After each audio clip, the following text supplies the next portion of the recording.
some beef with someone I don't wanna know, unless they happen to be at this show. I don't know who fucked up or who stole all your shit, but if they're next to you right now, just run up and hit them.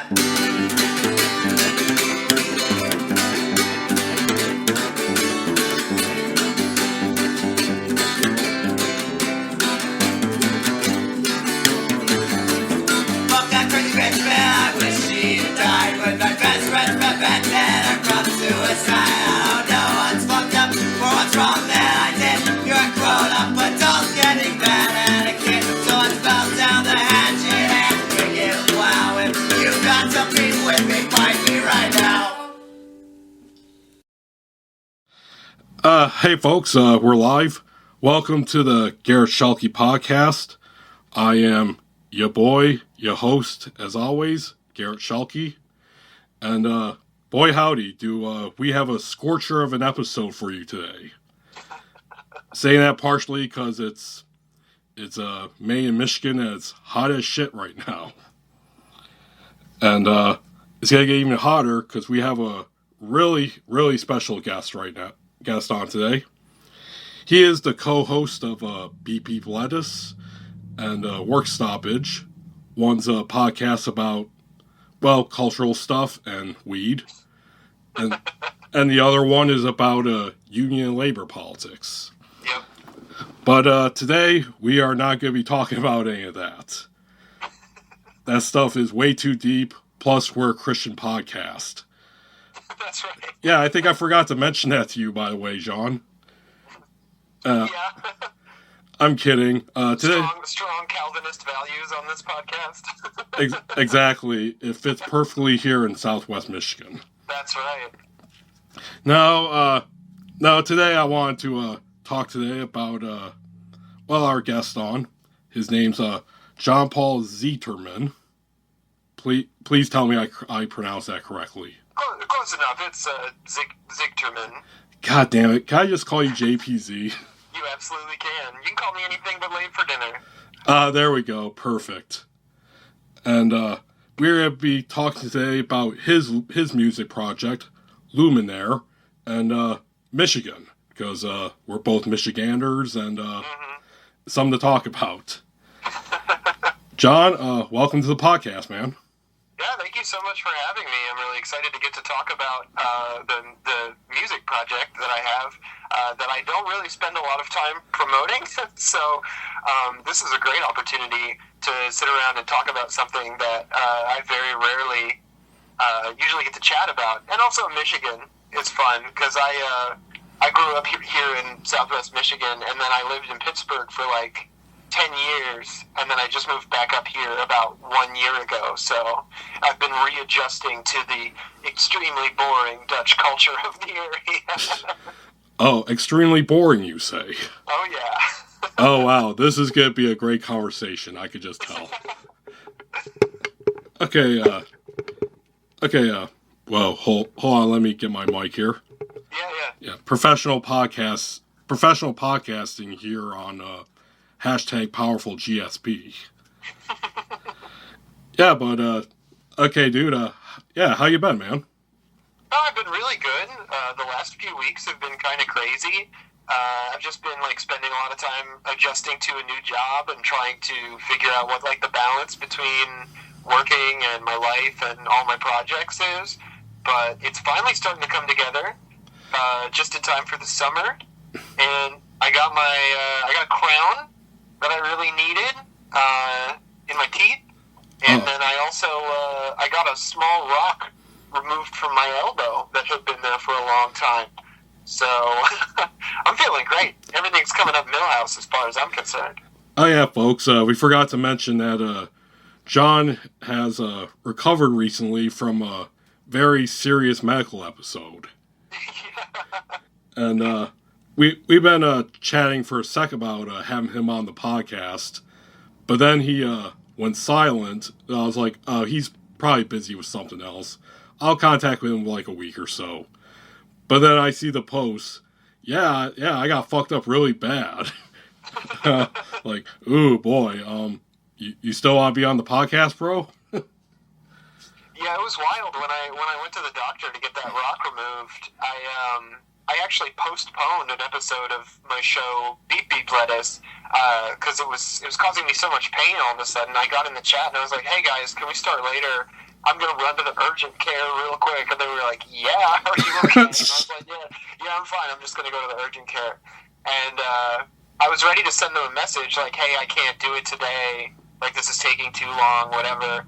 And then, like, the doctor had me in and out and removed the rock from my arm all inside of, like, an hour. And I was right back at my house, and I was like, well, I guess I'm ready to podcast. Okay, I know that you had this on a premium episode of Beep Beep, but could you give us some details of what happened? Oh, yeah, well, I mean, like, this is close to 10 years ago now, maybe like 8 years ago. I was riding my bicycle to work, and I lived at the top of a very steep hill, and work was at the bottom of a very steep hill. Mm-hmm. So habitually I would get on my bike and just go extremely fast. As one should. To work. Right. And then after I'm dog tired at the end of the day, I have to walk my bike up the hill, which sucked ass, but whatever. And it gave me more time. The going fast gave me more time to smoke weed before work, so I was happy. And works out. But so anyway, it was raining one day, and some guy, there's like a really weird intersection about halfway through my commute, and a guy just blows through a stop sign at the intersection and basically runs me off the road. So I try to hop up onto the curb, but I do it at kind of like a weird oblique angle to the curb, and there's all this, my tire slips really bad. And I completely lose control. I crash down to the ground, and I scrape my right elbow up extremely bad. Oh, and shit. Then, I go to work, and then, like, days later, I didn't go to the ER or anything, or urgent care. Days later, I'm like, well, part of this isn't healing right. There's, like, a bump in my elbow, and then I just kind of lived with that bump in my elbow for, like, 6 or 7 years. 7, 8 years, something like that. I mean, it was before I met my wife, so it had to be at least 6 years ago. And it was a rock. Yeah, and it was a rock. And then the doctor pulls it out of my arm, and she's like, because I had told her, I'm like, I think it's a rock. And she's like, basically, in very nice doctor speak, telling me, like, that's crazy. And then she pulls it out, she cuts it open and pulls it out, and she's like, it is a rock. And I still have it. I'm looking at it right now, actually. Oh, wow. So, like, was it an infection or something? No, what had happened was just, like, as the inflammation had gradually gone down over the years or something, I don't know, like, the swelling around the rock gradually went down, and then the rock, like, was pressing harder and harder against my skin until it eventually, like, was pushing slightly out of my skin. That at that point, that was when I went to the urgent care, right? Oh, okay. So, it was weird. It was like, because I had read stories before, like, when I was a teenager or whatever, of, like, World War II veterans who had, like, a Nazi bullet in their leg. Like shrapnel? Like who? Like shrapnel. Yeah, like shrapnel or something, and then they come back to, America or Russia or England or whatever the case may be, and over the years, either, like, it just stays there if it's deep enough, or it does, like, gradually make its way to the surface. Like, your body can slowly try to basically eject stuff out of it. And that's what my elbow did with this rock that had found a place somewhere between some tendons in there, I guess. Yeah, not the most pleasant story. I have nicer stories than that, but that's the one everybody seems to want to hear, so. All right, well, I'm glad you're feeling up and at them now. Oh, yeah, absolutely. I mean, things have been going great for me. Besides the fact that I work more hours than I'd like to at my job, things have been going good. I'm finally getting good sleep again, even though I do wake up at 4:20 in the morning now. Nice. Obligatory nice. Obligatory nice. I'd wake up at 69 in the morning if that was a time you could read on a clock. I'm sure somewhere in the multiverse there is like a 4:69 in the morning. Yeah, someplace where they have like 100-minute hours or something. Just unlimited time. Yeah. All right. Well, that was a horrible story. Let's get on to a better story. Sure. Luminaire, your music project, the main thing I wanted to talk to you about today. I have got into it earlier this year because you've been posting a shit ton of singles for it on Bandcamp. Yeah. And I've been enjoying them very much. Yeah, I just had like a burst of creativity this year after not really like feeling up to making music for a long time. And it kind of started, I think, the same way that like Luminaire projects always start, which is just that like there's some time in my week where I can sit in front of a computer and play with Ableton, and I'm like tired of watching YouTube. I'm tired of checking my social media. You know, I'm tired of fucking everything, and it's fun to just open Ableton and start messing around with stuff. And like the stuff that I've been releasing recently has all been like flips and weird remixes of like video game music, a lot of Earthbound stuff, because they put Earthbound on the SNES Virtual Console on the Nintendo Switch, so I've been having a lot of fun playing that, and it's been really fun, and it kind of got my creative juices flowing again, as people say, which I always thought is a weird thing to say, but it's been nice. And so now I've just been like, I have this little EP that I've been working on that I think I'm going to release pretty soon, and it's not flips of video game music. It's all like either original stuff or copyright-free samples that I got from like loop libraries and sample packs and stuff.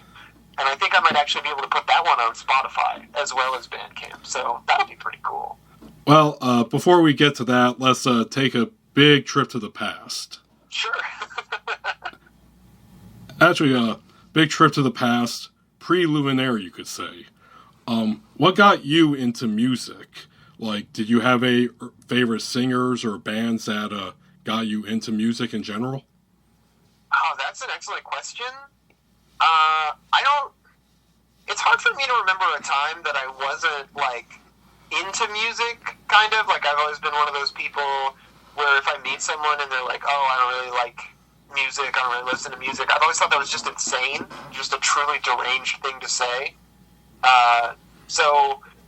But maybe, like, the artist that really first piqued my interest, if you want to really go back, I would say is Weird Al Yankovic. I think when I was maybe like 7 or 8 years old, my friend, who's now my co-host on Work Stoppage, actually, Lena, and I, when we met in like 3rd grade, I think, she was like, have you ever listened to Weird Al? And I was like, no. And she's like, do you know what Napster is? And I was like, no. She was like, do you have the internet? And I was like, yeah, we just got it. We just got dial-up at my house, and my grandpa bought us our first computer. She was like, go download Napster, and then you can download Weird Al songs. And I downloaded, like, a bunch of stuff from Weird Al, and then I got tired of like, morning DJ parody songs that were mislabeled as Weird Al. Yeah, I was about to ask, okay, on Napster, were like your first Weird Al songs actual Weird Al songs, or were they like mislabeled or intentionally mislabeled offensive parodies? Yeah, I would say it was a 2-to-1 ratio of like legit Weird Al songs making up the majority, but weird, like, offensive morning DJ, shock jock covers, and like dudes recording stuff on like the worst microphone you've ever heard also made up a pretty good percentage. Like, I think about that a lot too, because like Weird Al, he hates that stuff. He always had good production value, right? Like, you listen to his albums, they sound good. Like, yeah, the instruments are tight. Yeah, and he's also, by his own definition, generally family friendly. Yes. So when you listen to this stuff and it's like, oh, that's Weird Al making Holocaust jokes. It's like, no, wrong. Nope, he hates that shit. Yeah, he does hate that shit. It has kind of the same vibe as like Bill Watterson hated the Calvin peeing on things truck decals that everybody always has on the back of their truck for some reason. Yep. Still see that. Still see that to this day. Yeah. But it kind of has the same energy. Like, I always wondered why, when I was a kid, I wasn't able to spot the fakes. Because they always sounded like shit. Like, when I was using probably LimeWire at this point to download System of a Down songs, I got that nice. that famously mislabeled cover of the Legend of Zelda theme that kind of sounds like System of a Down, but is definitely just a bunch of like teenagers fucking around in a bedroom. And I loved it, and for years I thought like that this is a great System of a Down song. And then I listened to it again as an adult, like, I don't know, 5 or 6 years ago maybe, and I was like, this sounds like shit. This was recorded on a potato. I don't know how anyone was ever fooled by this. I must have been so stupid. Yeah, I used Kazaa back in the day, which just completely destroyed my first laptop, an IBM ThinkPad, because I didn't know anything about like spam protection or virusware. No, Right. I just downloaded everything and it fucked up my computer. That's so funny. I was lucky that I avoided ever like permanently damaging any of the many family computers that we had. With Napster or file sharing specifically, I did break several family computers, but it was through my own like over eagerness to demonstrate that I knew what I was doing, and I ended up like fucking with things that you definitely shouldn't fuck with if you don't know what you're doing. Yeah, probably my most notable thing I did on Kazaa was Matrix Reloaded came out, and I wanted to see it, but since it was rated R, my mom would not let me, so I was like, okay, I'm gonna download it, and it took me about a week because dial-up back then. Yep. And I was so fucking excited, so I click on it. Not Matrix Reloaded, fucking Ice Age. Oh my god, that's a slap in the face too. Because, I was so angry. No disrespect to Ice Age. I like Ice Age. The first movie, it's pretty funny. But when you're in the mood for Matrix Reloaded, and you were confronted with Ice Age, that's a real kick in the teeth right there. Yeah. But that's kind of what I loved about file sharing was like the lawlessness of it. And I think like the fact that file sharing was the way that I first got into pretty much every major art form except books. Because my grandma was a librarian, so we always had like a billion books around at any given time. But like, I first got into watching movies that weren't just what my parents liked to watch through file sharing, through my friend being like, hey, you should watch this movie Lock, Stock, and Two Smoking Barrels. And then just like you said, like hooking up to the dial-up internet connection every night before I go to bed and disconnecting every morning before I wake up so that the phone will still work. And it taking like a week to download a fucking like not even a 1 gigabyte file of a movie that's in like 240p and the audio track isn't quite synced to the video very well. Yeah, after that debacle, I basically just stuck to downloading single songs, anime music videos. I was big into that. Oh yeah, AMVs. Those were a huge deal. Yep. Back when you could still watch Naruto episodes cut up into 3 pieces on YouTube. Yep. 1-3, 2-3. Yep. That's how I watched Naruto, man. Like nobody ever. For some anime, I was lucky. I had a friend who had an Evangelion box set, so I got to watch Evangelion on the portable DVD player that I won in a raffle. There you go. That was nice. And this was back I didn't have a laptop or anything, so to me having like a portable DVD player, I was like, I'm balling right now. Yeah, those were the shit back then. Hell yeah. Yeah, so AMVs, which actually on my YouTube channel, I have a playlist of all the AMVs I could remember. And there's a lot of them on there. And how many are Linkin Park? Oh, shit. Wow. A lot of tributes, I'll say that. Okay. Yeah. R.I.P. Chester. R.I.P. Did another guy from that band die, or am I just thinking of Chester? No, it's just Chester. Okay, because he also fronted Stone Temple Pilots for a little while after Scott, what's his name, died, and then he died, and I was like, wow, Stone Temple Pilots, way to just kill off frontmen like nobody. Like, I know you're a grunge band, but goddamn, you know. You know why they were murdered, right? Why? Well, obviously, stop the Clinton child sex ring. Of course. God, I love that conspiracy theory. It says that, not Jeffrey Epstein, the other guy who did the spirit cooking or whatever. I forget his name. Clinton aide. They claim that Chester's, like, actually his biological son. What? Yeah, some stupid stuff where it's like, you know, like Alex Jones would do, like, facial matchings and whatnot. Yeah. Yeah, they claim that with, this dude. John Podesta. Really? Yeah, they claim John Podesta is the father of Chester Bennington. Okay, now I have to look up John Podesta, because he was in the news for a while. Yeah, for spirit cooking and all that bullshit. Yeah, and then Chester Bennington, I'm going to go ahead and say probably not.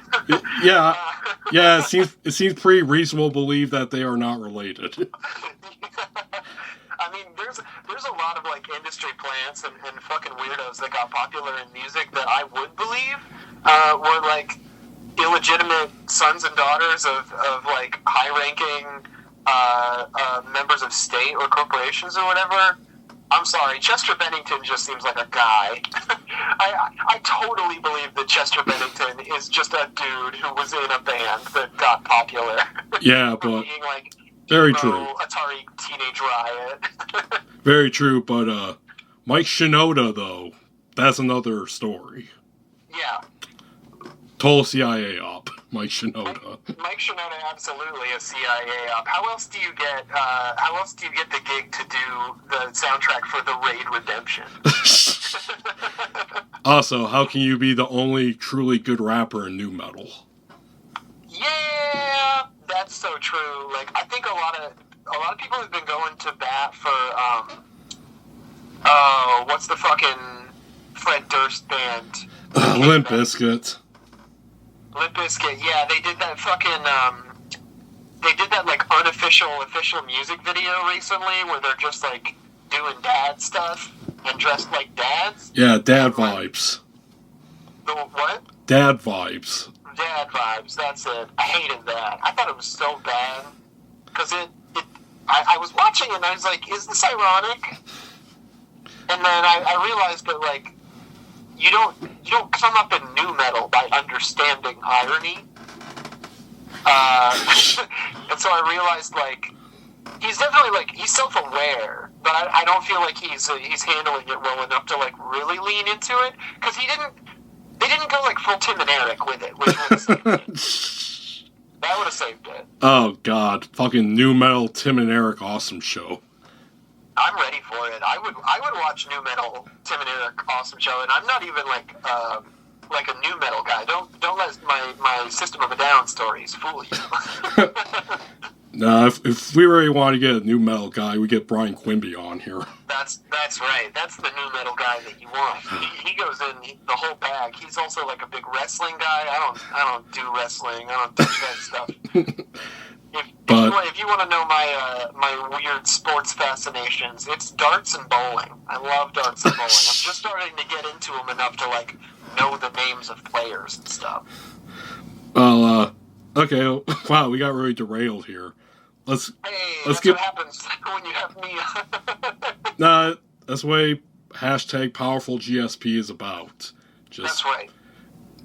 Yeah, let's get back to Luminaire. Okay, we talked about what got you into music, but what got you into making music? I mean, I just always wanted to make music, and when I was, like, in 5th grade, I was about to go into middle school, right, and the band director from the middle school came around to the elementary school and gave us tests and, like, you know, had us clap along to beats and stuff, and I did really well. And she was like, you can kind of play any instrument that you want, but what we really need is low brass. So if you wanted to play trombone, that would be awesome. And I was like, heck yeah, I'll play trombone. I like a slide. So I played trombone for years, and I got so fucking sick of band class. I was like, band class is so annoying. We just play the same few things over and over again. We have to stop every, 10 seconds for the kid who's not getting it. And, like, no offense to the people in the class. I understand this class dynamic has to happen this way, but, like, I just, like, gradually started to get more and more interested in making my own music. And then I bought a bass guitar, which was a pretty big deal for me because I was like, yeah, a fucking rock instrument. This isn't a trombone. And I had a high school band called Ducky Ducky, which is a reference to something. I've never gotten a straight answer out of this. Ducky Ducky. What it's a reference to.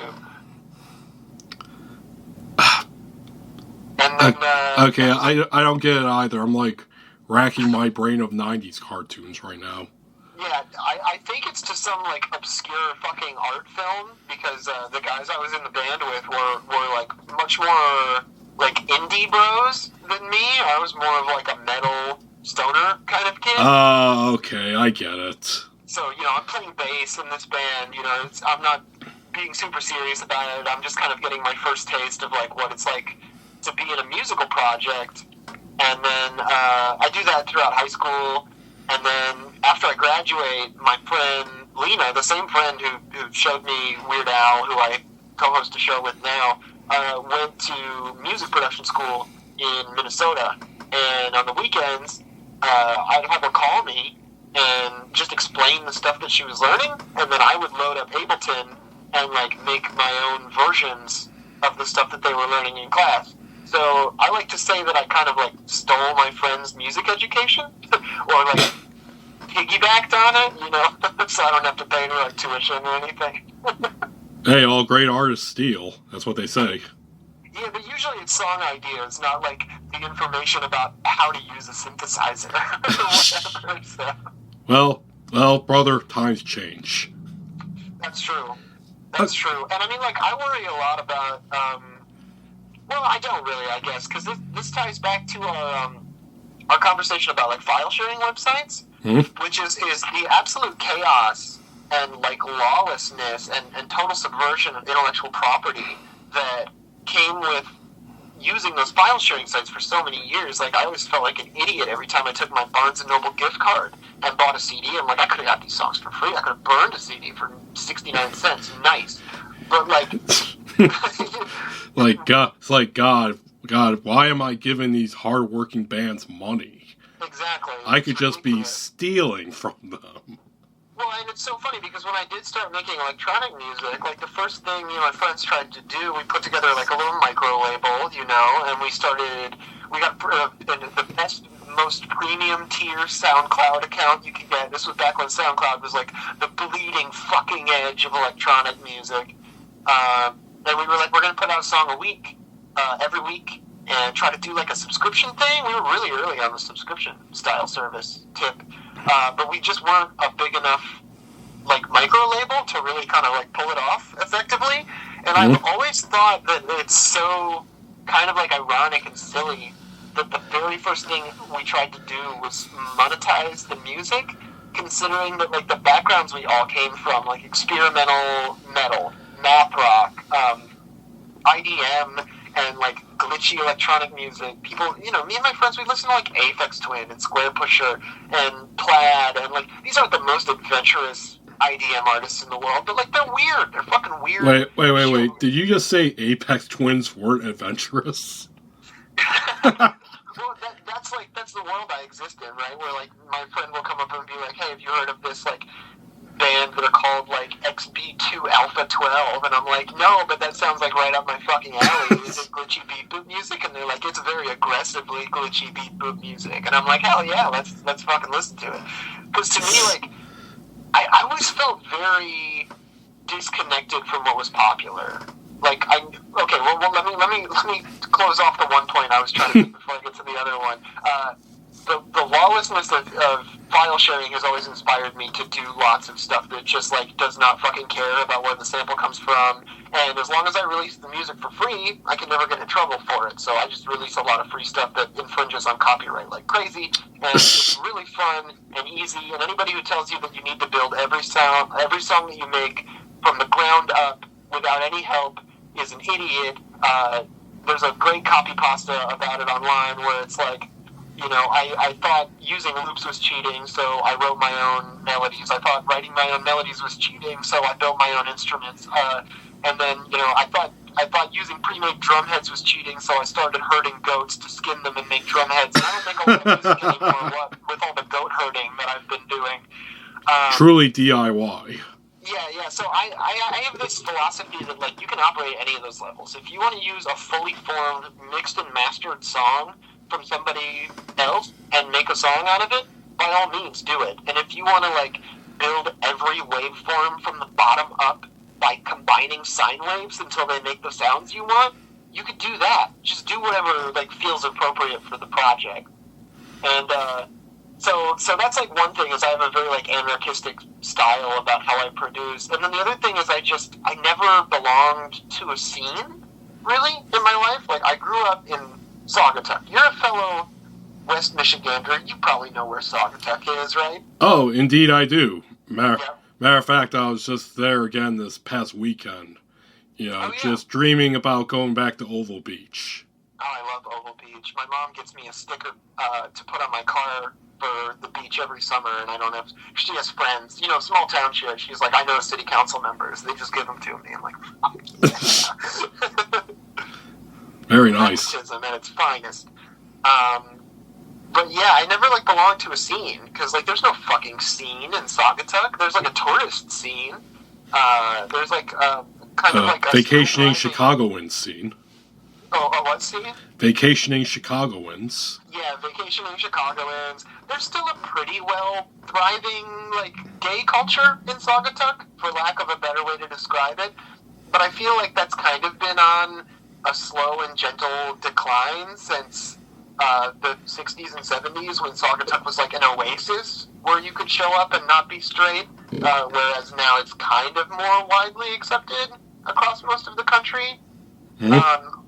Although can be a tricky issue to talk about. But, like, yeah, there's no metal scene around here. There's no punk scene.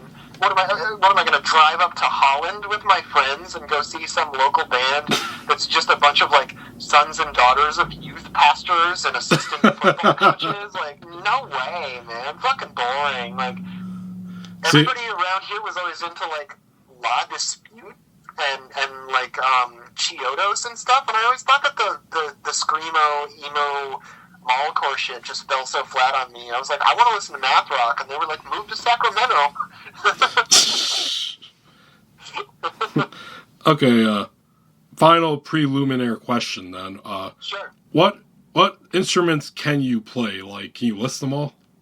Oh, shit, I guess. Yeah, I mean, I can still play trombone. I've busted it out a few times in my adulthood, and, you know, I can't sight read complicated music, but I can play a melody. And I'm pretty proficient at bass guitar and guitar.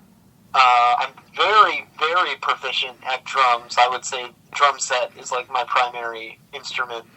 And then I'm learning keyboards. Let's put it that way. I could play piano pretty good when I was like 14, but it's kind of like my high school Spanish. Like, it has gone away. I need to relearn the finger skills.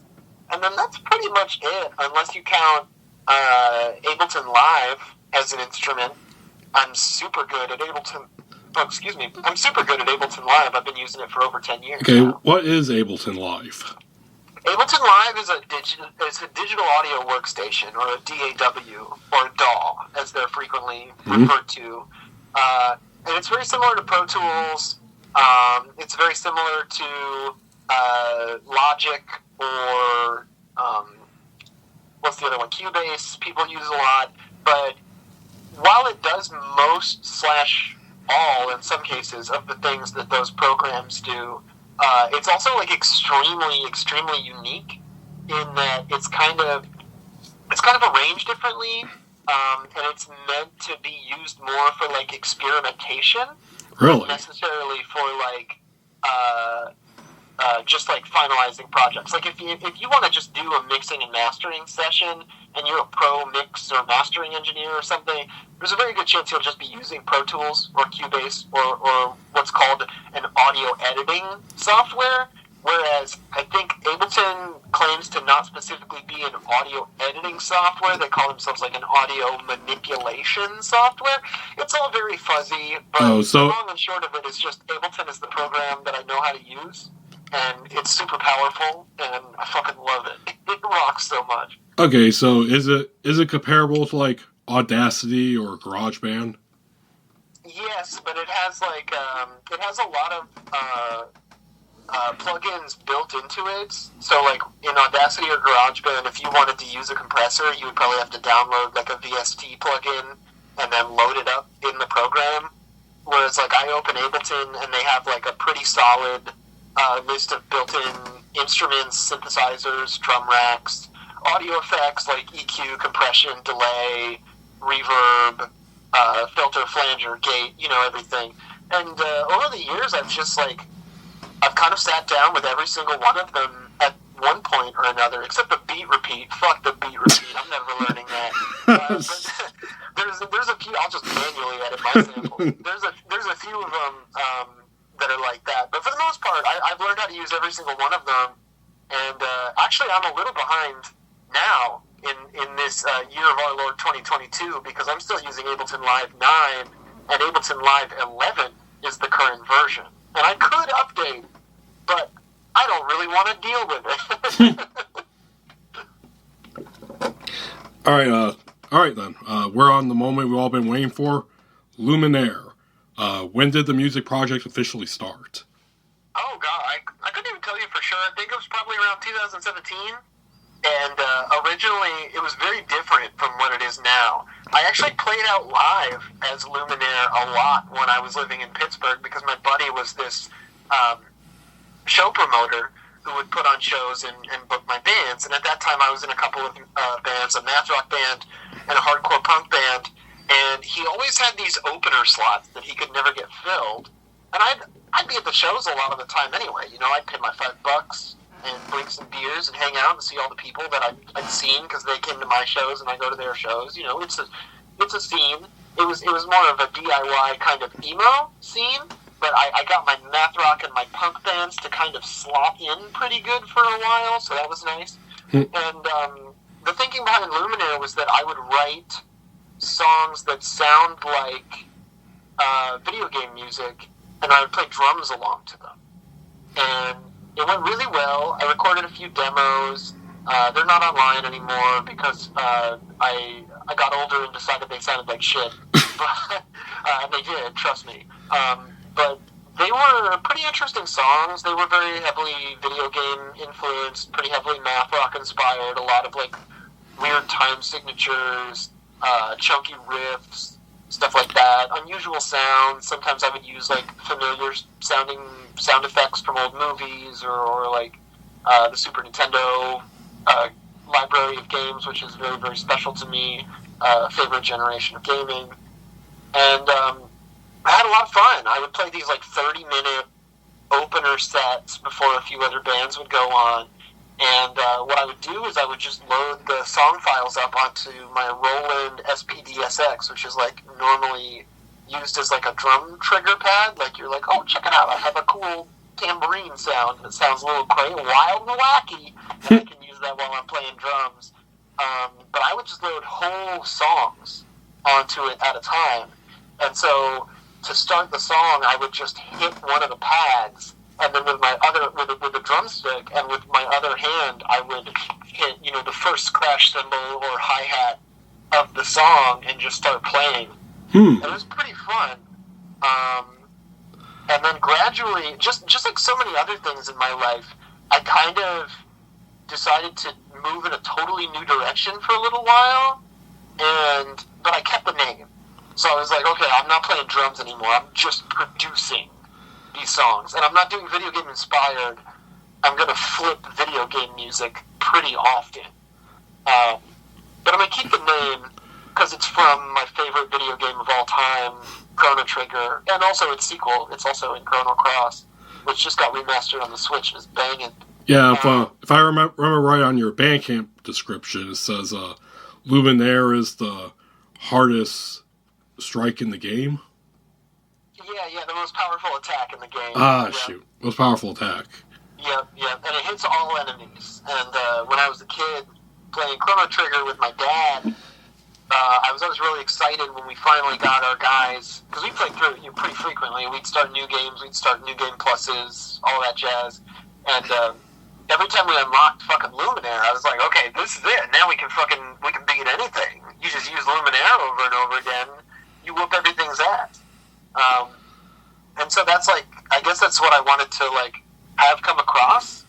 And also, it's an elemental type attack in the game, which means that in the menu that you go to select what kind of special attack you're using, it has a white star outline next to it. Mm-hmm. And so whenever the website that I'm using to upload my stuff or promote, or whatever, if it allows that character, I will put a little star in front of Luminaire.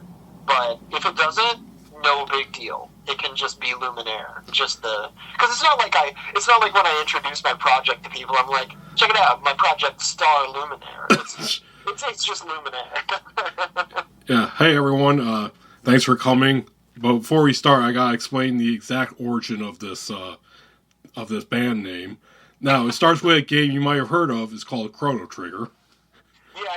I mean, that's like the thing too. Is like I've always really resented naming stuff. So if I think of a name that I don't even have to like it necessarily, like Luminaire, I would say is like a B+ name. It's pretty good. I'm pretty happy with it. But the main thing is that like I've never found it cringe. It's never made me like want to wince in like embarrassment, which is my main like litmus test for what to name things, because we always had so much trouble naming things. Like I had a band with a couple of my friends that was called Radio Signal. So it was radio signal with an H at the beginning that you say really hard. You say radio signal. And everyone always asked us, they were like, how did you come up with that name? And I was like, we got really high and insisted that we don't stop trying to come up with a name until we come up with one that we like. And so we listed off like hundreds, maybe even over 1,000 names. Like seriously, we sat around for like 4 or 5 hours just saying names to each other and saying no in response. And then I said, what about Radio Signal? And we all laughed so fucking hard that we named the band that. Dude, what you should have done was what Donald Glover did and use a Wu-Tang name generator. Yeah, I should have used the Wu-Tang name generator. I should probably get in touch with with the side of me that just like wants to procedurally generate names for things, because I always sit around, like I agonize over them. Like often I spend more time, maybe not more thought goes into the names of things than the actual songs or projects, but I do spend like a disproportionate amount of time trying to get the names of things right. Yeah, what did you consider any other names for Luminaire? I did. I had a few other names floating around, but I'm gonna be honest with you, there's not a goddamn chance I'm gonna remember any one of them. I do this thing where I make like Google documents periodically. Well, I mean, you just said that you came up with like 1,000 names for a previous band, so yeah, it makes sense you don't remember all of them. Yeah. I mean, I was literally looking up some old song titles from one of my other bands just to give you some examples of stuff that we would name things. Like we had a song on the High Def EP that we released. That was the name of the band, High Def, and we spelled it like high like weed and def like can't hear. We thought it was so fucking clever at the time. And we call our songs like Jazz Gives Me a Headache, or Stop Giving Us Phone Books, or Old Moses Went a Walkin', because they're just things that I said at some point, and we were all like, Old Moses went a walkin'. All of a sudden, that's just a thing that's getting said around the house. Because, I mean, I think that's maybe part of what prepared me for all of the in-jokes and constant self-reference of podcasting, is that when I was doing music stuff really seriously for many years, primarily the people that I was making music with were also my roommates. So whenever I was home, I was just like marinating in this environment of people who know each other really well and have like a long history of in-jokes and creative projects and that stuff together. So I guess when I say that I've never really been part of a scene, it's not exactly true, but it's just that like my particular scene was like 5 people tops. They're nearly a one-man army, pretty much. Pretty much. I mean, at this point, I feel crazy because I have my finger in so many pies, or whatever the fucking expression is. People are like, "Oh, so you make music and you podcast and you work and you read and you have time for that and you play video games? How do you do it?" And I'm like, man, if I stopped to think about it, that would be precious time I could be spending playing video games or reading. Gotcha. Okay, so what genres are Luminaire? From what I've listened to, and I swear I did not look at the Bandcamp labels when I personally identified electronic, sampling, hip hop, chiptune, chillwave, and sound collage. Yeah, absolutely, definitely sound collage and chiptune are big for me because I love old video game music, and I love like 90s crate digging ass like record producers. Like I was one of many teenagers who I'm sure had a revelatory moment where I first listened to Organ Donor by DJ Shadow, and I was just like, this is it, I want to make breakbeats with crazy instruments over them. And then I downloaded like Introducing and stuff. So yeah, I mean, like, definitely that. I've always been fascinated by, there's a few names for it. It's called like Sampledalia or Plunderphonics. Sampledalia. Yeah, it's like Fatboy Slim and the Avalanches and this kind of like big beat. Oh, okay, now I know what you're talking about. Yeah, it's this side of big beat that started to get into making like these 60s and 70s sounding kind of grooves, but in a electronic, breakbeat driven dance music context.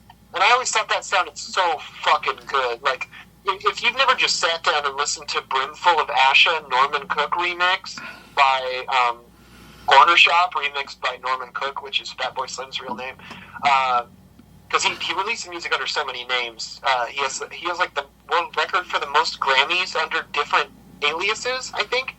And if you've never listened to Brimful of Asha with headphones on, oh my fucking god, do yourself a favor. It's such an incredibly good song. So yeah, I take influence from that. I mean, I listened to a lot of like British rap when I was in high school, so my beat production style takes a lot of influence from that. So it's like kind of a mix of more traditional hip hop and like drill, grime, and, like, reggae influence and stuff like that. Yeah, what was that British hip hop genre called? Grime, I believe. Yeah, grime. There's grime. There's UK drill. There's a few of them. I was really into Roots Manuva when I was in school because I always thought he had like a really cool mix of like reggae, free associative inspired kind of like spiritualism and just like hard hitting, repetitive but still fucking like interesting and jarring and antagonistic kind of beats. And I listened to his albums like Brand New Second Hand and Dub Come Save Me. Those are my two favorites. Those have been in constant rotation since I was like 15, so half my life at this point. Oh, okay. Alright, so what is the recording process like for, say, a typical Luminaire song? Typical Luminaire song. A typical song. A typical song, yeah. I It depends. If I'm trying to make something, I have like two modes. So one is I just like flip music that I like already and make songs out of it. And usually what happens there is I'll just be like listening to music, and especially if it's video game music, and a song will come up that I hadn't remixed yet or hadn't really thought to mess with, and I'll kind of get like an idea. I'm like, oh, this would sound good as like bass music, or this would sound good as like a trip hop song, or this has like kind of drum and bass energy. I think I could do like a drum and bass thing. God damn it, trip hop! I forgot to mention. I forgot to notice that. Oh yeah. Trip hop's really big for me. Because like as far as popular musicians go, Beck and Gorillaz were always like two of my favorites. Oh yeah, Gorillaz. Yeah, they're both very, very heavily inspired by trip hop and hip hop in general. And there was a compilation, because there was a Beck song I downloaded. It all comes back to file sharing. There was a Beck song I downloaded off of a file sharing website, and I was looking it up and I couldn't figure out which album it was supposed to be on. And then it turns out it was on this compilation called Trip to the Chip Shop by 110 Below. And it had like Do Back by Uncle on it, and like Motherfucking Ghost, which is a great song. And it had like this Ultramagnetic MCs track on it. And I looked it up and it was like, yeah, it's a trip hop compilation album. And I was like, what the fuck is trip hop? And then, cue 2 straight years of me listening to like Boards of Canada, Portishead, like all that stuff, Yeah, speaking of Beck, have you God, I think it was his first album. You ever check out Golden Feelings? Oh yeah, Golden Feelings and all that like weird early stuff. Very noisy, but very, very good if you're into that sort of thing. Golden Feelings is fucking wild. It sounds like it was recorded on like one of those desktop fucking cassette recorders that like you see police use in interview scenes in old movies. Yeah, I'm not a huge Beck fan, but I did download that entire album, and I love it. Yeah. Other than that is that, and the song Loser. Yeah, Loser for sure. For me, it was like being a kid in West Michigan in the late 90s and early 2000s when I heard the songs that were coming off of Guero and Odelay at the time, like Girl and E-Pro and stuff like that. I was like, there's some kind of like weird spot that this dude is hitting that like nobody else is hitting. He's doing hip-hop, he's doing alternative and like post-grunge inspired stuff, but it's in this context where there's like banjo and a slide guitar and like funk drums and a horn section and like weird backup singers and stuff. And just shit that you can't even recognize. Yeah, just stuff you've never even heard before. Mouth harp and like samples from like weird old sample packs. Like when he produced Odelay, I think he was working with the Dust Brothers at that time. And he basically said in some interviews, he's like, they just brought their sample pack and we just kind of vibed out, and I selected samples for days at a time and we just put songs together and it was awesome. And then, he's done a lot more like chamber rock and pop stuff recently, which I think there's been some really good songs, but is not as much my speed as the early 2000s stuff, which is like where I think he really shines. But I do also I love Golden Feelings. I love One Foot in the Grave. I love all that old weird shit. I still listen to the Feel Like a Piece of Shit saga, the trio of songs that's on one of those albums when I'm having a really bad hangover day. Wow, I never considered that for a hangover cure, listening to Beck. Well, the best hangover cures in my experience are you listen to your favorite, most obscure music from a cult classic 90s artist. It could be Beck, it could be Cake, it could be Soul Coughing, it could be anybody. I mean, you can even kind of get away with Stone Temple Pilots, but it doesn't really work. They were a hit factory. But they're basically a pop band. But the other best hangover cures are, of course, a little bit more to drink in the morning. Not much. Maximum 1 beer.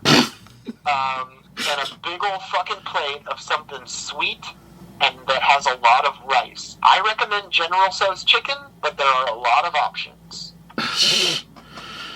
Oh, wow. I will have to investigate that then, actually.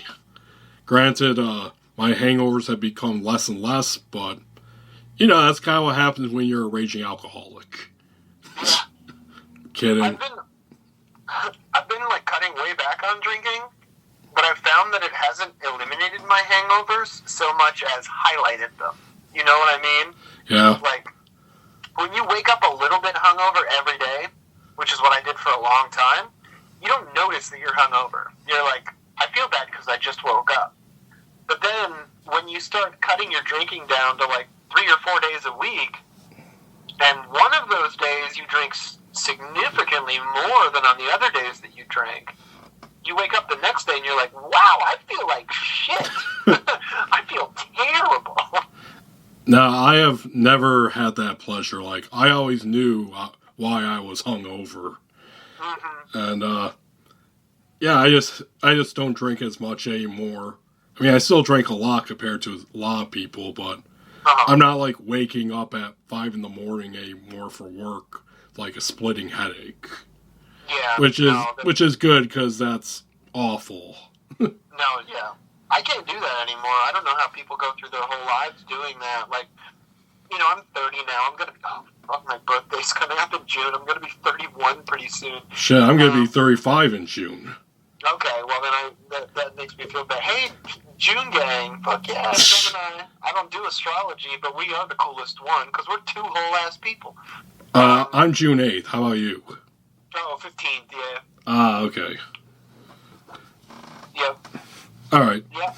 I'm looking forward to it. But, as I get older, I'm like, man, I gotta start fucking taking better care of myself. It's not just going to the doctor and getting, a rock taken out of your elbow. It's the middle of the day rolls around, and I start to think, man, I haven't even eaten a green thing yet. I need to get my hands on a fucking mouthful of lettuce, or half an avocado or something, a piece of broccoli.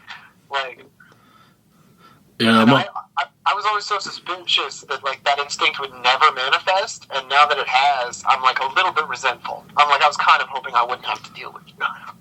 Yeah, mine was always wow, I feel like shit, and I'm not famous like I wanted to yet. It worked so well for Bukowski. Why not me? Yeah, why can't it be me? Why aren't I in my hero's position? Although, what's crazy is I ended up getting to meet a lot of my heroes. When I was playing in a math rock band, we opened for a band called Giraffes that I really, really loved. And, years go by. Now I'm Facebook friends with the drummer from that band. And he just posted recently that he's, going back to school to pursue a master's degree in music composition. And I was wow. I would have thought you already had that. You're such a good fucking composer, so... And why would you even need that if you're famous already with this other stuff? Yeah, well, it's kind of funny, because I guess I always thought that, these scenes that I was really into were bigger than they are. Stoner metal and math rock are pretty easy scenes to hit the ceiling on. I've met almost all of my heroes from both of those genres. The scorecards only got a dozen names left on it, and I've met dozens and dozens of people from those scenes that I wanted to meet. And I was never a big fish either. I had a couple of bands that were pretty popular around Pittsburgh if you needed an opener for that sort of show specifically. That's the highest level I ever achieved in my music so-called career. And it still gave me access. I met the guys from And So I Watch You From Afar. I met the guys from Giraffes. I met the guys from Terramellos. I met the guys from Weed Eater. Really? Weed Eater? Yeah, fucking Weed Eater. They were so fucking rad. I fucking love Weed Eater. About to ask, stoner metal. Did you ever meet the guys from Electric Wizard? No, I haven't met anybody from Electric Wizard. Ah, man, they're awesome. Man, they're so awesome. I love that band. They seem like really, really cool people. I love that band, too. I have had Facebook conversations with multiple members of Sleep, though. I've never actually met them. Oh, shit, really? Man, what are they like? They're huge. My buddy, Tanner, he works in, the concert and, live event industry. and every time he gets a chance, he uploads a new selfie with Al Cisneros, and I'm like, God damn, I haven't met Al Cisneros once, and you've met him like 15 fucking times. God, it's been so long since I listened to their album. Was it The Holy Mountain? Holy Mountain, yeah, and Dope Smoker, those are both great. And then The Sciences from just a couple years ago, their big like comeback album, fucking whips. It's so good. God, I gotta get back into them. They're very, very good. I highly recommend. And they have a more like traditional doom metal album from before Holy Mountain that's really quite good as well. I think it's called Versus Volume 2 or something like that. I'm probably saying it wrong. I don't listen to it that often, but once in a while, it's definitely worth checking out. I just started listening to them a bunch again recently because I was watching Reservation Dogs, and I recognized Al Cisneros' voice, and I had to like whip out my phone and like Shazam the fucking song, and I was like, I knew it. It's an Ohm song. It's not Sleep, but it's the same guy. All right. Okay, back to Luminaire. Yeah. Yeah, okay. We talked about what the recording process is like. How has it changed since the project started? It's gone through like a billion phases. It's totally different all the time. And even just in the last few months, I've started doing something completely different from what I used to do before. So I guess what I really like about Luminaire is that it just offers me an opportunity to change my process and change what kind of like goals I'm aiming at pretty routinely, which like allows for a lot of growth, which is pretty fun. All right. Okay, actually, you kind of already talked a lot about performing as Luminaire. That was all in Pittsburgh, correct? Yeah, that was all around the greater Pittsburgh area. Okay, so let's see. Started in 2017, and by my own count on Bandcamp, you have 3 albums, 5 EPs, 11 singles. Yeah, overall, what has the reception for the music project been? Pretty good. It's been pretty mild. Like, I don't get a ton of traction. I don't think most people are, like, you know, really going out of their way to look up this math rock drummer slash podcaster slash, you know, guy who never really decided to just do one thing and stick to it. They're not like, I wonder what his electronic music sounds like. But I just uploaded enough of it over the years that, like, every once in a while, somebody leaves me a nice review or buys something, you know, even though the songs are free, they'll do pay what you want, and they'll pay me $5, and I wake up and I have a PayPal notification, and it's like, you've got $5. And that's pretty nice. I really appreciate it when people do that. But it's pretty niche. It's pretty niche stuff. So, I feel like I've mostly gotten the response I want, which is just that, like, the people who are into this sort of thing have slowly, gradually made their way to finding it, and nobody's ever told me, like, hey, I think your songs suck. So that's good, you know. Everyone's been supportive, so I appreciate it. Yeah, that's good. As another artist as well, writer, podcaster, and musician now, I might add. Yeah. I can confirm that it does indeed rock to not be told you suck. Yeah, absolutely. It's always a small blessing. Yeah, like when I was little and I was learning how to do all this stuff, you know, the pressure is on so high when you're in school or when you're starting your first project ever, or, you know, whatever the case may be. And it's like, now I'm 30, almost 31, and like, I don't really give a shit anymore. And I feel like the art that's coming out of, you know, me and everything that I've been working on, it's like better than ever. Everybody always told me, like, you're gonna have to focus, you're gonna have to grind so hard. And like, it turns out that experience is worth so much more than effort. It's insane. Plus, at least I find this with my case.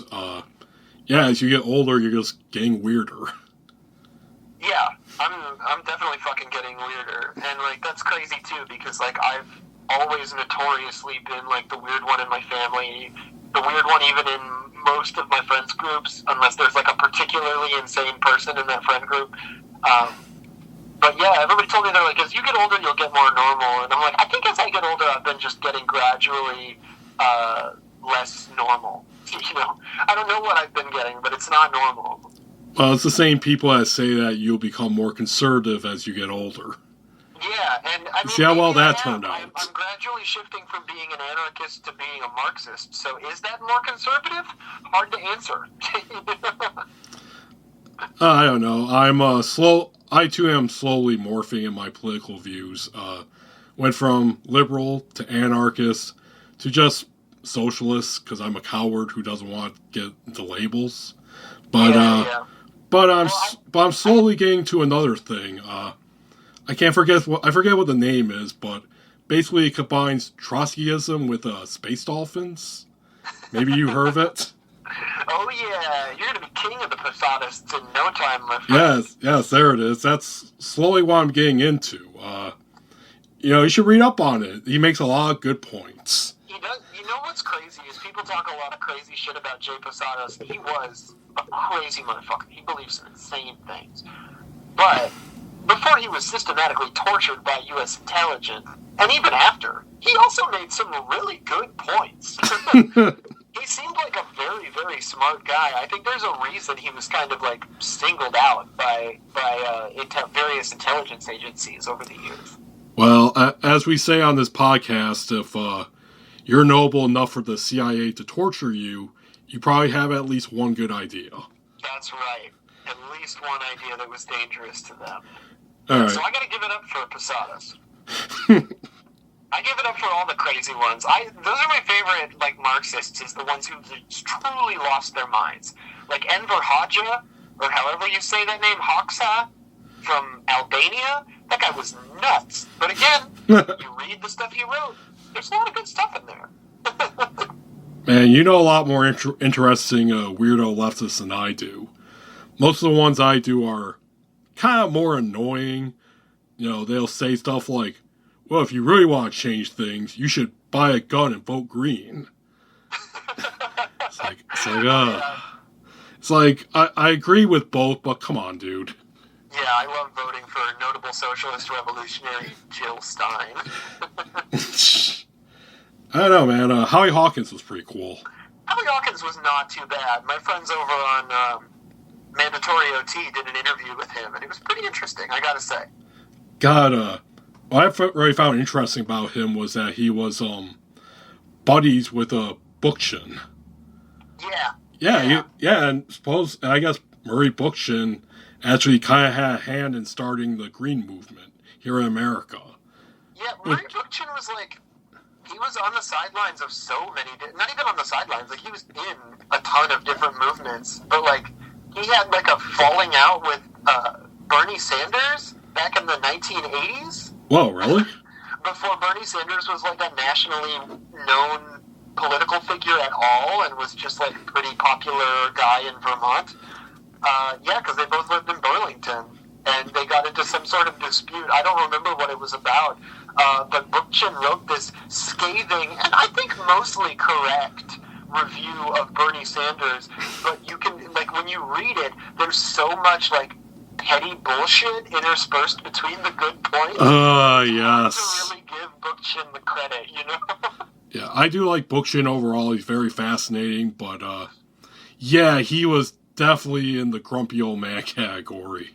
Yes, well, that's what attracted me to him, because when I first started getting more interested in Marxism, I felt I had some critiques of it that were not necessarily fully formed in my mind, but I kind of instinctively understood, and so I reached out for a lot of the most fringe Marxist, most fringe anarchist kind of ideas very early in my political development. And now that I've learned a lot more of the core stuff, fundamentals of Marxism-Leninism, dialectical material, I wouldn't say I'm a Marxist-Leninist, but it's important to know this stuff because they've been very successful throughout history. Dialectical materialism, historical materialism, actually reading Capital, reading bits of the Grundrisse and stuff like that. And I kind of thought, as that happened, I would be less interested in these fringe Marxists, and I'm only more interested. I want to start being a video essay guy and being what Bookchin got right and wrong, and and weird, number 6 will shock you. One thing I will never forgive Bookshin for was he popularized the whole lifestylist label. Yeah. Because holy shit, in both the political scenes I was involved in, and hell, even punk rock, if you want to go that far. Mm-hmm. Jesus, you know how many times I've had to deal with the term lifestylist being used? It's insane, and I think most people don't even, know what it means anymore. It's kind of like the original emotional labor, where it used to mean something very specific, and now it's just kind of like a catch-all phrase for, I don't like that, don't really do that. I don't like this person, or I'm actually kind of jealous of this person, what they're accomplishing. Right. Yeah, they're a lifestylist, compared to me. Exactly. Okay, we're getting into politics, and this is a Christian podcast, so we gotta get off it. That's right. We don't uphold Murray Bookchin. We uphold Jesus Christ on this podcast. Exactly. Comrade Jesus. Actually, I think the cross is holding him up if you look at the picture pretty close. I must investigate this further. Alright, so what's the future of Luminaire? I have a EP/album that's going to be coming out pretty soon. I'm really excited about it. I'm going to get it on Spotify, I think. I'm just going to self-release it and not really worry about trying to get a label. But the thinking is that if the songs are, they don't infringe on any copyright and people are impressed enough with them, then maybe in the future, one of these smaller labels might be interested in cutting me a very small check to produce something? Ooh, I don't know. Maybe there will be a wide enough diversity of genres that I explore in my upcoming self-released album, where one of these labels could say, hey, I really like the way he does those Beep Boop Aphex Twin-inspired songs, or, hey, I particularly like the trip-hop songs on this album, and then they could say to me, hey, John, would you like to make an EP or an album of songs that sound like that? And I would say, songs that sound like that, that's kind of my whole deal. Yeah, you hear that? Fueled by Ramen, Psychopathic Records, all these great indie labels. Check out Luminaire. Please drop by my Bandcamp and don't be put off by the fact that you definitely could not release any of the stuff I have uploaded because it all infringes wildly on copyright. There will be new music that doesn't do that soon. And I'm going to charge for it on Bandcamp, which is seems insane to me because I've been giving my music away for free for so long. But if I own the rights to it, maybe I will charge you $4.20. Nice. Yeah, God, actually, recently I was talking to a friend of mine because with my own project, I have a cover that I did from another real lo-fi indie artist. Uh-huh. And this friend of mine, back with his hip-hop music project, he released a cover of Sabotage by the Beastie Boys and Hits from the Bong by Cypress Hill. Oh, fucking A, right. Yep, and they're both on Bandcamp. You can still get them. And I just straight up asked him, hey, because I was looking into copyrights and everything in regards to doing this cover. And I was like, dude, you put on their cover songs by two of the greatest hip-hop artists of all time. How'd you get away with it? And two reasons he said was, one, on the Bandcamp, those covers are available for free. The rest of the tracks cost money, but those are for free. Right. And he just said that straight up, people don't report him to the label. Yeah, I mean, Nintendo is so famously litigious, and so much of the music that I use to make my songs belongs to Nintendo. And it's fine, because it's if anybody at Nintendo actually listens to my music and decides to report it to their boss, I'm just going to get excited to have a cease and desist letter from Nintendo to post to Twitter, So that'll probably get a bunch of fucking likes. And that's as good as somebody listening to my music. It's all the same. As far as any of my projects go, if you like Luminaire, if you like my podcasts, if you like my tweets, that's all basically the same to me. I just like it when people like the stuff I do, pretty much. All right, dude. I believe that concludes the section on Luminaire that I want to talk about. Okay. And before we move on to Michigan, we have a commercial break. Nice. All right, folks, we'll be right back. Hello, everybody. Gilbert Godfrey here. And in case you haven't heard, I'm fucking dead! The good news is I'm in heaven. The bad news, it turns out that heaven literally will let in anyone. I mean, just the other day, I saw Adolf Hitler making out with Jeffrey Epstein. And all because I made the greatest 9/11 joke of all time. But you know what I do whenever I feel a little bit sad being up in this hellscape? I listen to the Garret Schuelke podcast. The podcast where writer Garret Schuelke talks to friends, acquaintances, and favorite people. Boy, do I love this podcast. You know, it makes me wish I was still down on Earth doing voiceovers for YouTubers and TikToks. Since, you know, I couldn't get any voice work afterwards due to making the greatest 9/11 joke of all time.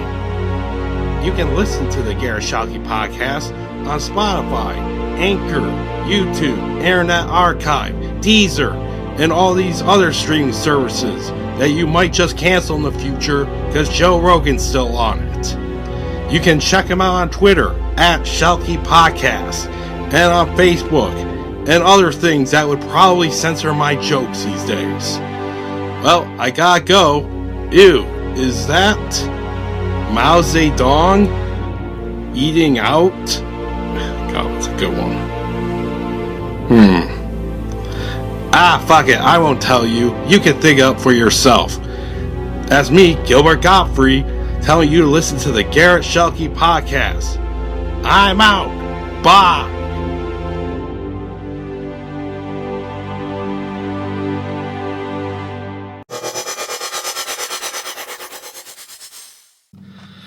Okay, folks, we're back, and wow, what a great commercial that was. Doesn't this make you want to listen to this podcast more? I bet it does. It fucking does. Okay, so let's very quickly get into some Michigan stuff. As a fellow Michigander, I like to talk about this with other Michiganders. So JPZ, you were born in Saugatuck, correct? Yeah, well, technically born in a Holland hospital, but I grew up in Saugatuck, yeah. Details. Yeah.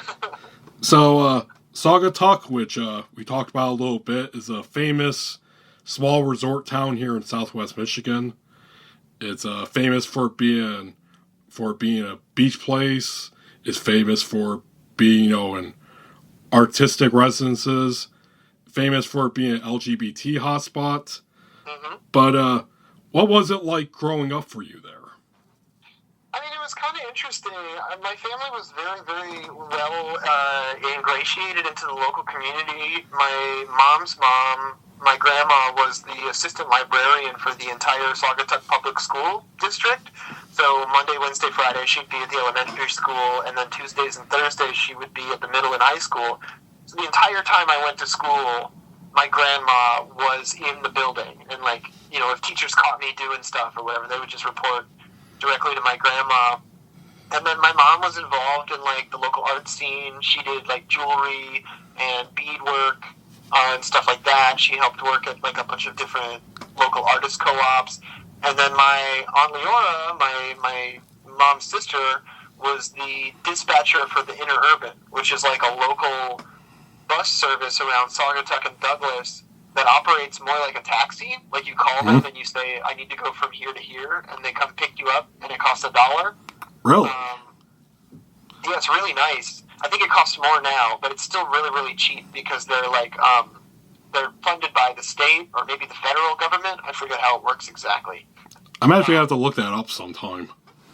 Yeah, it's really fun, and if you're ever, it's a big party town. Saugatuck and Douglas are both big drinking towns. So if you're drunk and you need a ride back to your hotel or whatever, the Interurban is a really good system compared to paying out the ass for some kind of cab or something. Yeah, actually, I am going to be looking that up since I'm spending Memorial Day weekend in Saugatuck. Oh, nice. Heck yeah, I'll probably be down there hanging out with my dad. We should get together. Oh, nice. We'll talk about that later. We'll talk about that off mic. Yeah. Which, by the way, if you need to leave all a sudden, just say so. It's cool, dude. Oh, okay. Yeah. I'll let you know. And growing up in Saugatuck was just like kind of crazy because it was such a small town for most of the year. You know, fall, winter, early spring, there's like nobody there. Saugatuck is like 2,000 people. Douglas is significantly less. And then like April and May roll around and it just explodes. Like the population in Saugatuck goes up to 8,000. I think these days it goes up over 10,000, if I'm not mistaken. Just going crazy with like people from Chicago, people from Detroit, people from even further away places, Cleveland, Columbus, Indianapolis. People come down from Grand Rapids and everybody parties and goes to the beach and stuff. And as like a nerdy kid who grew up pretty poor in what is a town with a lot of money, it was interesting because I always felt like I had the stuff that I needed and like I had the resources and I knew it was super safe, but I also felt like a bit of an outsider despite like growing up here because everything is very like poppy and advertising friendly, and especially during the summer all the local places are trying to sell you the new CBD infused cappuccino or whatever. And, when I was a kid in the 90s it was the same thing. It was just the 90s version where they're like, coming down and we just got Moose Tracks ice cream in and Killwins or something like that, And more grungy, pretty much. Yeah.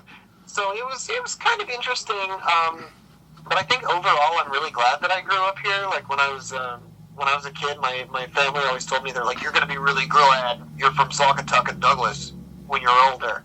And I was like, fuck you, you're wrong. Saugatuck and Douglas are boring. And now I'm an adult and I'm like, I am really glad I'm from Saugatuck and Douglas. Wow, I'm nearly the exact opposite. I grew up in Alpena, located up in northeast Michigan.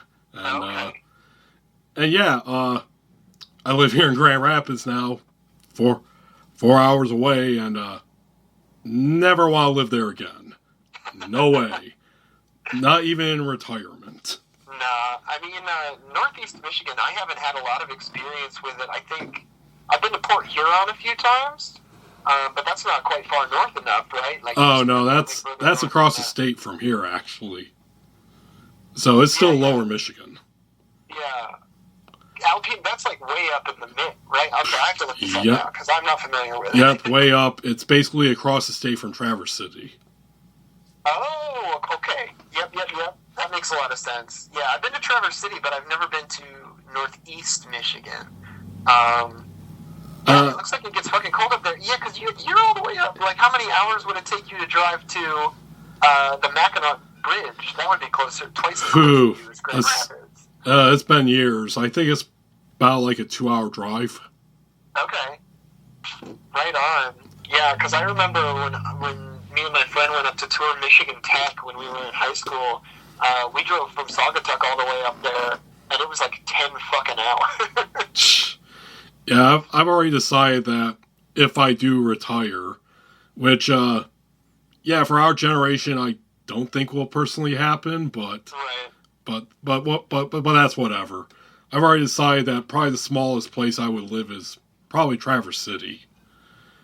Yeah, I mean, I'm going the other way. I want to live in an even smaller place. If I can get close to retirement and just buy, like, half a dozen acres out in the middle of fucking nowhere, I'll do it. Me and my wife are looking for houses right now, and we'd really like to live in, like, Bentonville or Pullman, maybe? Way out there. Like, still close enough that I could go to South Haven or something for my groceries, but... Oh, shit. I got a real deep cut here, being the big Beep Beep Lettuce fan that I am. Yeah. Is this the compound that you've talked about creating in the past? That is a deep cut. That's like from the first year of us doing the show. Damn. Yes. I think eventually the idea is that, like, I buy a house with enough land around it that my co-hosts, if they want, I know Bryn and Chris had mentioned that they really enjoy living in in the city, New York or otherwise. I think they just like cities. But I think I could probably convince Todd to move out to West Michigan. Well, with the way the future's going, the Beep Beep compound may be the last safe refuge for leftist podcasters. It may be, with the heat waves and everything that's been happening. I think southern Michigan is going to be one of the places that starts becoming, like, subtropical. I mean, it feels that way right now. It really does. I was sweating my fucking ass off the entire game today. Alright then, so, so you grew up in Saugatuck, but from your perspective, how has it changed since your childhood? You know, it's changed a pretty decent amount. I think mostly for the better. They've gotten rid of some of the old landmarks, like the Keewatin, which was like a ship that ran aground in Saugatuck a long-ass time ago. They eventually, like, broke that down, and I think they actually sold it back to Canada, because I think it was originally a Canadian ship. But, like, mostly it's just become very Instagramified. You know, it was already a very marketing-forward kind of touristy area, and in the digital age and the Instagram and TikTok age, all of that's just been really turned up to 11.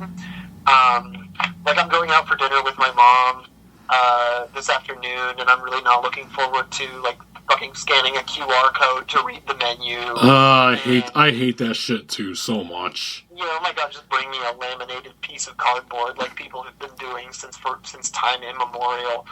I guess this makes us this makes us the older millennials. This does, yeah. This unfortunately, we're showing our age, talking about Napster and LimeWire. Yeah, and we're shaking our fists at the sky right now. Yeah. So it's changed quite a bit. It's crazy though, because like where I ended up living when I moved back here is I live in Holland now, and Holland hasn't fucking changed at all. Holland's basically the same. All right, so as we mentioned before, you lived in Pittsburgh for a decade. Yep. Yeah. What made you move there? I wanted to move to a city, and I didn't want to do what all my friends were doing, which was moving to Chicago and Grand Rapids. And so I had just got back to Michigan after living in Wisconsin during like a ill-fated relationship / move to Wisconsin to live with my new girlfriend, blah, blah, blah, blah. And that didn't work out, and I was kind of like despairing. I'm back in Saugatuck. I'm like, oh my god, what am I going to fucking do? I'm bored. I'm tired. I don't have a good job. And my stepdad was like, if you move to Pittsburgh, you'll be able to come by our house and get dinner sometimes. You'll have some support. We can help you figure out getting a car and all of the other stuff that comes with adulthood, because I'm like 19 at this time. And I'm like, okay, sure, that sounds good. Pittsburgh's a city. It's as good as any other city, I guess, as far as I'm concerned. So I just kind of moved there and started doing stuff, and I really liked it. It took me a long time to get plugged into the scene, but once I did, it took me a long time to disentangle myself. Kind of like getting in the shower. You don't want to get in, but then you get in, you don't want to get out. But I loved it. Pittsburgh was great. It opened my eyes to a ton of stuff. It taught me what being part of like a DIY music community is really like. I met a lot of cool people that influenced my politics and guided me towards being like first more progressive, and then kind of helping me make that break from just being a progressive liberal into like starting to examine real anti-capitalism. So that was fun. And people got me involved in the meme scene. I never would have been a big the meme scene. Yeah, if I hadn't moved to Pittsburgh, I never would have gotten added to one very specific Facebook group that basically like catapulted my path forward into memery. So that was really great. Yeah, I love Pittsburgh. I may move back eventually. I'm not 100% sure, but I'm just gonna, I want to buy a house here and live in it for at least 5 years, and then we'll figure out what we're gonna do. Speaking of which, what made you move back to Michigan? Price of rent going up. There you go. Yeah, Pittsburgh was like one of the last holdouts for really big cities that had like really, really good prices on rent. We were paying $800-something a month as recently as a couple of years ago. And now the price of rent has just gone up everywhere. it finally made its way to Pittsburgh, and we said, fuck it, if it's going to cost $1,300 a month to live here or there, we may as well live in scenic West Michigan, where we have beautiful nature trails and beaches and all of that stuff. So I quit my shitty parking job, and my wife works from home, so she can live wherever she wants to, and we moved right back up here.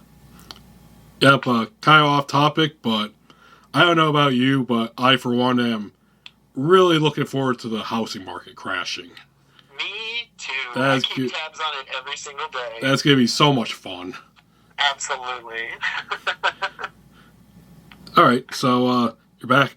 That's why you moved back to Michigan, but why Holland? Holland was cheaper than Saugatuck. A lot of the houses in Saugatuck are $500,000 fucking dollars, and people only do vacation rentals and stuff down there. But I'm glad I moved to Holland because I got a job 4 or 5 miles away from my apartment that pays better money than I was making than I've ever made before in my life. So I'm not like, it's not a crazy amount of money. I'm making like $16.50 an hour. That's just really good for me. All right, and actually last weekend I had the pleasure of visiting Holland for the first time. Even though I've been living here since 2009. But yeah, first time I ever visited Holland. First time ever check out the Tulip Time Festival. That's so crazy because like when I was growing up, we went to Tulip Time every year, and as soon as I was old enough, I was in the marching band. And Saugatuck is one of the marching bands that gets invited to march in the Tulip Time Festival. So like I've marched in the Tulip Time Parade, I think 7 or 8 times. I'm not sure how the math works out. But yeah, did you like it? I mean, like the tulips are beautiful. I love getting a little street food. I love the little fair they set up. Oh yeah. Oh yeah, I loved it. It reminded me a lot of Traverse City's Cherry Festival. Yep, yeah. Honestly, the Cherry Festival's cooler than Tulip Time. Yeah, I very much liked it. Downtown Holland, very idyllic. Like, for some reason I thought it'd be bigger, but no, it's actually quite small. No, it's quite small, it's quaint. You can walk all the way around downtown Holland in about a half an hour to an hour, depending on how fast you walk. Yeah, it's a good time. Yeah, for people who don't know, the Tulip Time Festival is, well, as we said, it's a festival in Holland. It involves tulips. It involves a lot of the Dutch ancestry there. Christian Calvinist. Very Calvinist, yet we are the sons and daughters of the Dutch people who thought that the Netherlands was becoming too secular in the late 1600s, or the late 1700s, excuse me. Yeah. Holland is also very, very noble for being the hometown of Betsy DeVos and her brother Eric Prince, who runs mercenary groups. Yeah, absolute fucking psychopaths. Who have been using this area as like the testing grounds for charter schools for a long time. So no love to them. Every time I drive by the DeVos mansion here in Holland, I throw trash on the lawn. So I know it doesn't do anything, but it does make me feel good. Yeah, thank you for your service, Comrade JPZ. Absolutely.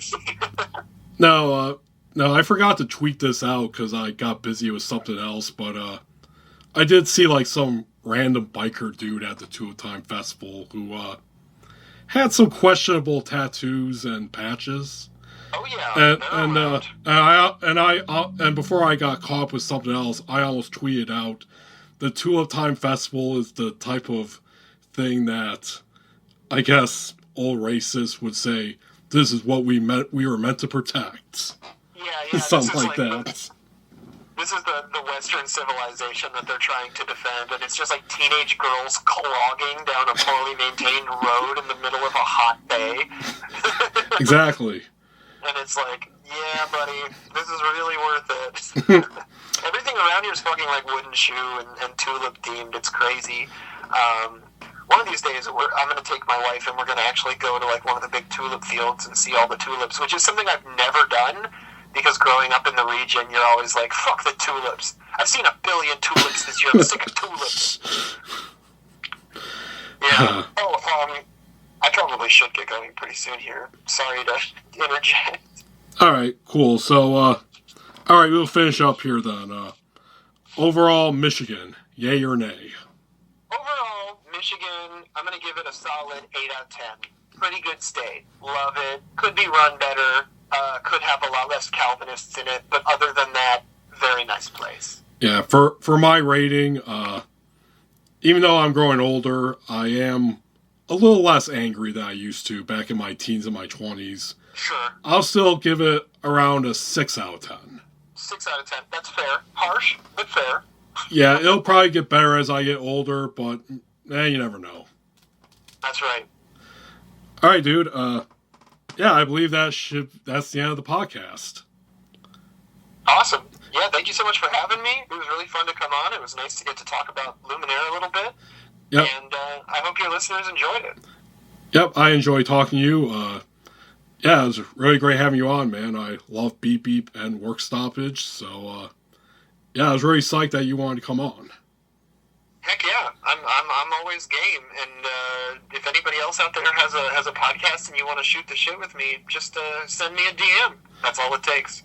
All right, very quickly, where can everyone find you? Just promote your stuff. Sure. I'm very findable on Twitter at Facebook Villain. You can also follow my podcasts Weed Pod and Work Stoppage Pod. Those are both of their ads. On Twitter, you can find me on Facebook. My name's just John Paul Zigterman, and you can friend me there. You can also hang out with me in the Beep Beep Lettuce and Work Stoppage Discords. And, of course, check out my Bandcamp, luminairepgh.bandcamp.com. Although I probably need to change that URL because I do not live in PGH anymore. I now live in WMI, Western Michigan, I guess. I don't know. HOLL. Yeah, HOLLAND. All right. All right, folks. That's it for the podcast. John, thanks for coming on. And, folks, thank you for listening. Here is the outro song.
There's only one rule. Are you ready? Here it is.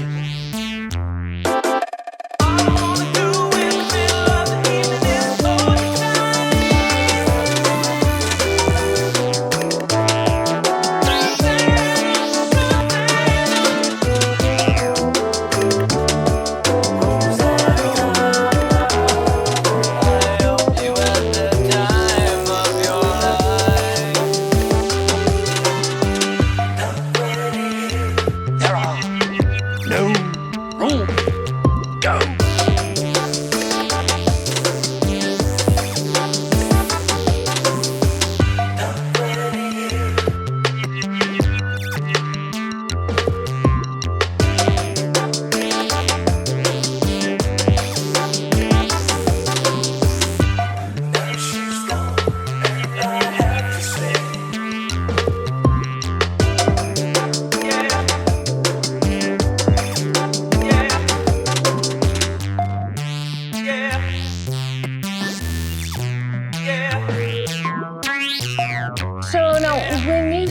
Go.